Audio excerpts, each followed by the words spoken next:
आज विश्व पर्यावरण दिवस पर आप सबको बहुत बहुत शुभकामनाएं और बधाई।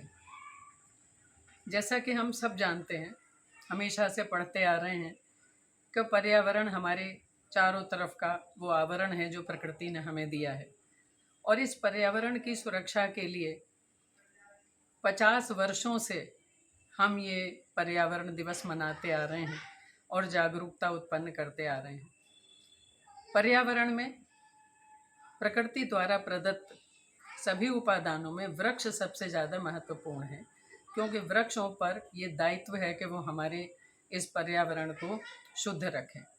और हमारे चारों ओर जितने वृक्ष हमें दिखाई देते हैं, मेरे ख्याल से कि शायद कोई भी ऐसा वृक्ष नहीं होगा जिनमें कोई ना कोई औषधीय गुण ना हो या कोई सकारात्मक तत्व ना हो।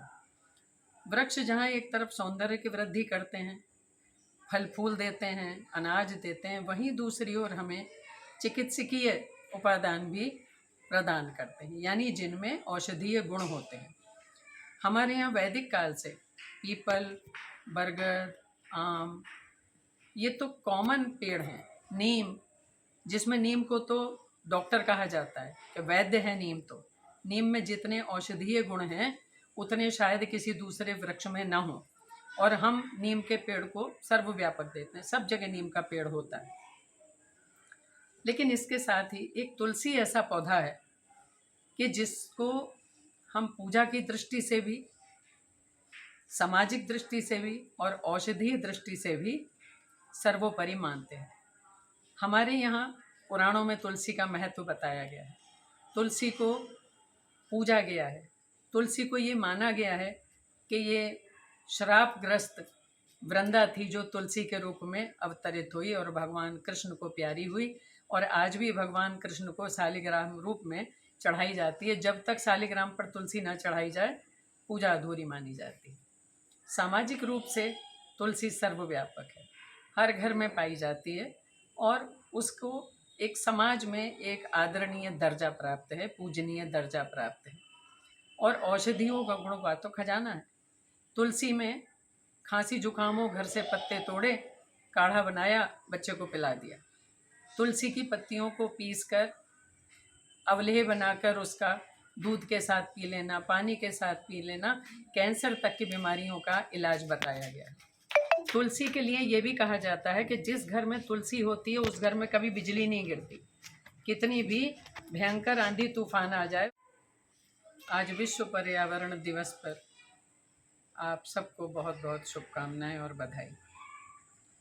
जैसा कि हम सब जानते हैं, हमेशा से पढ़ते आ रहे हैं कि पर्यावरण हमारे चारों तरफ का वो आवरण है जो प्रकृति ने हमें दिया है, और इस पर्यावरण की सुरक्षा के लिए 50 वर्षों से हम ये पर्यावरण दिवस मनाते आ रहे हैं और जागरूकता उत्पन्न करते आ रहे हैं।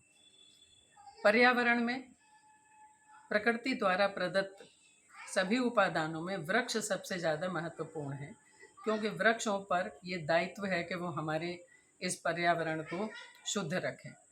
और हमारे चारों ओर जितने वृक्ष हमें दिखाई देते हैं, मेरे ख्याल से कि शायद कोई भी ऐसा वृक्ष नहीं होगा जिनमें कोई ना कोई औषधीय गुण ना हो या कोई सकारात्मक तत्व ना हो। वृक्ष जहाँ एक तरफ सौंदर्य की वृद्धि करते हैं, फल फूल देते हैं, अनाज देते हैं, वहीं दूसरी ओर हमें चिकित्सकीय उपादान भी प्रदान करते हैं, यानी जिनमें औषधीय गुण होते हैं। हमारे यहाँ वैदिक काल से पीपल, बरगद, आम, ये तो कॉमन पेड़ हैं। नीम, जिसमें नीम को तो डॉक्टर कहा जाता है कि वैद्य है नीम, तो नीम में जितने औषधीय गुण हैं उतने शायद किसी दूसरे वृक्ष में ना हो, और हम नीम के पेड़ को सर्वव्यापक देते हैं, सब जगह नीम का पेड़ होता है। लेकिन इसके साथ ही एक तुलसी ऐसा पौधा है कि जिसको हम पूजा की दृष्टि से भी, सामाजिक दृष्टि से भी और औषधीय दृष्टि से भी सर्वोपरि मानते हैं।